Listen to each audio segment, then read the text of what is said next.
here's an interesting thing. This is something that I was thinking about the other day, which is like, so you look at retail or you look at more modern MMORPGs like, say, Final Fantasy XIV or Guild Wars 2. I can't speak to ESO that much because I haven't played it that much. But you look at retail, 14, and Guild Wars 2. What you're experiencing in Classic is something that would never work in those games at this point, right? I think you would agree, right? The pace that we are playing in, it would never work in those games. People would quit in droves. Because, 100%. Because it's just like, it's a completely different experience now. And so my conclusion was, I mean, there's two conclusions here. I'll go to the first one. My conclusion is, with those other MMOs, you can get a steadier drip feed of dopamine with the things that you're doing. So like you can go in there and in 30 minutes you could do something that was fun and you completed an activity and it was good time and you had like you do a quest or two or you do a dungeon or do something. Let's say 30 minutes you complete something, you're like, that was fun, that was cool, right? And then you can go and you can complete more things. So it's a steady drip feed of dopamine where you're constantly achieving something like everything, probably even faster than 30 minutes, but I'm saying like 30 minutes, right? And in Classic, you don't get as many dopamine hits. Nowhere nearly as much. But, especially what I've noticed with Season of Discovery, when you do get a dopamine hit, it's a bigger dopamine hit. Like, for instance, oh my god, I got this crazy rune. Rune doesn't even do anything that great in my case. Like, all the runes that I found, they're not even that amazing. But it's like, oh, I figured out this puzzle, and now I have this rune. Or I fought this thing, and now I have this rune, right? Yeah. It's cool. It's a big dopamine hit. Or, oh, I spotted this thing, and this is different than it was in Classic. But those dopamine hits come much, much staggered. And so it's a much, a slower experience, a more chill experience than what you would expect in the new ones. Yeah, it's delayed gratification. It's what this game is all about. Everything is delayed. Everything comes at a very steep cadence. But you know what best describes this game's success? Is the success of old school RuneScape. I'm not saying that this game is like old school RuneScape, but I think the same reason why people love old school RuneScape is the exact same reason why people like Classic WoW. It lacks all of the flair of modern day video games. But that's kind of why it's so good, right? That's kind of why we enjoy it. That's kind of why we want to play it. It's because it lacks all of those elements. Yeah, it's more readable. You're actually, because, usually in modern MMOs nowadays, I mean, not in 14, because in 14 you always have like this set 1, 2, 3 rotation that you go through. But like in stuff like Guild Wars 2 or retail, I'll usually put like 4 or 5 keys in close proximity, and then I just fucking smash my face on them repeatedly so that it uses all of my ability. I mean, in the classes that I tend to play, but basically it uses my abilities on cooldown. And I was preparing to do that in Classic because I didn't actually play Classic, right? I played Vanilla back in the day, which was fucking years ago. And so I was like, in Classic, I'm going to put the keys in the same place. And I was like, but wait, I can't actually do that because I need to, now is the time to rend. And now is the time to do this other thing. And now is the time to thunderclap. And it's not like, mash everything off cooldown, go, go, go. It's very different. It's much more deliberate. Oh, yeah, that's true. That's true. Someone just said, Grofal just said it's very old school. And Voicey TV said it's removed all the Belgian whistles.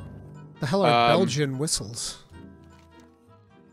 I think he meant bells and whistles. Oh, you said Belgian whistles. I was like, what the hell did the Belgian have to do with this? Yeah, no, but I think he's making a joke, but he meant bells and whistles. Like, that's what he meant.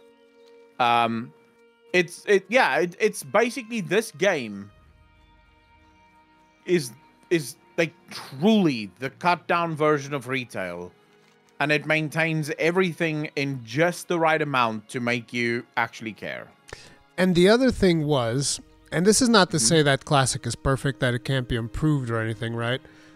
It is to say that right now, at this moment in time, is the type of experience that I'm looking for. But the other thing that I've noticed was just how much, and this is something that I've said before, just how much we've lost with flying mounts.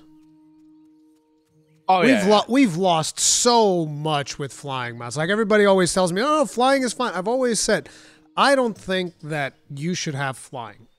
I think that flying makes the world way too small. It removes a bunch of interaction with other players. You don't run into other players organically because everybody's just flying everywhere. Like, for instance, right now, I'm in Elwyn Forest, and I was looking for this quest.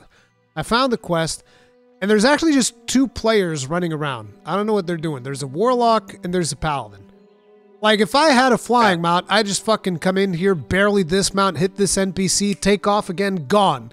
Wouldn't have seen these 2 players roaming around. It feels like more of a single-player game in a lot of ways when you have flying. We've lost a lot of game with flying, which is an interesting thing. But here's the thing, right? Chad, I'll be with you in a second. But that's exactly the thing. I would never have seen that mage polymorph the critters in Elwyn Forest if I had a flying mount. Because I would have landed, killed whatever the fuck I needed to kill, and then I would have been off, right? Off to the races. Now I'm, now I'm going to go do my next quest. But the fact that I'm running on my feet, I'm seeing everyone run the exact same way I am. I'm watching everyone play the exact same game I am. And now I see this mage, and he's clearly casting on one of the critters. I'm like, wait, what the fuck is he casting on? Why is he casting on this critter? It makes you realize, it makes you notice the world around you, which sadly is very much gone in retail. I just don't know how you get that back in retail, because you can't really remove you can't a lot of the flight. quality of life.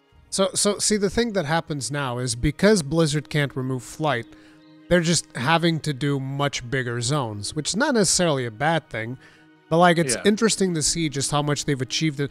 Like, again, I've played this character for over 25 hours at this point, and I've only been to like 3 or 4 zones of the game. Like, I've been to Cold Ridge. Well, I guess Cold Ridge can just be considered Dunmoreau. So I've been to Dunmoreau. I've been to Loch Modan, and I've probably seen like 20 or 30% of Loch Modan, and now I'm in Elwyn Forest. So technically speaking, like 3 zones. 3 zones. 24 hours just running around.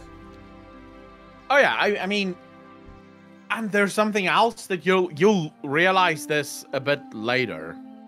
But at some point, you're at level 14, 15, you're gonna hit a point where the quest sends you to a level 18 area.